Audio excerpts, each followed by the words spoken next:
Ish-deputeti i Lëvizjes Vetëvendosje Nasuf Beta ka deklaruar se aktualisht nuk ekziston matematik që do ta mundësonte zgjedhjen e Vjosa Osmani për një mandat të dytë në krye të shtetit. Në Debat Plus në TV Dukagjini, Beta tha se kryeministri Albin Kurti është njohës i shkëlqyeshëm i matematikës politike, por sipas tij numrat në kuvend nuk janë në favor të zgjedhjes së Osmanit. Albin Kurti është njohës i shkëlqyeshëm i matematikës politike.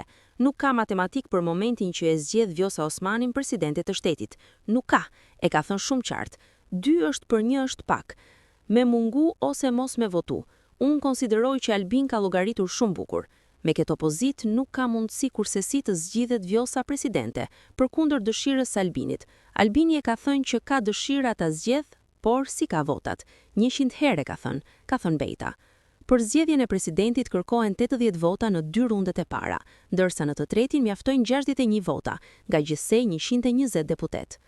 Ish-kryetari i Aleancës për Ardhmërinë e Kosovës, Ramush Haradinaj, ka deklaruar se një numër i respektuar, jo i vogël, i deputetëve të Lëvizjes Vetëvendosje, VV, i kanë premtuar votën në rast se ai do të ishte kandidat për president të vendit.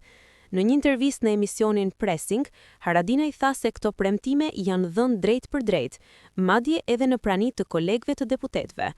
Një numër i respektuar, jo i vogël edhe i deputetëve të VV-s, më kanë thënë nëse je në garë e ke votën time, e kanë thënë edhe në takime në prani të kolegëve të vet, deklaroi Haradinaj.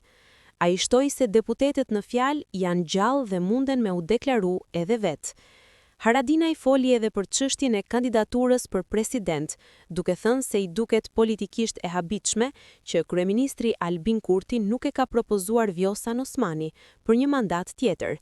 Jam i çuditur që Albin Kurti nuk e ka propozuar Vjosan Osmanin, sepse edhe e arritura e LVV-s është kontribut edhe e Vjosan Osmanit. Ka qenë gare përbashkët, është bukur e habitshme mos kandidimi i saj, tha Haradinaj. Sipas tij, mos propozimi i Osmanit nga ana e Kurtit nënkupton një anashkalim politik të saj, pavarësisht rolit që ajo ka pasur në fitoren zgjedhore të përbashkët.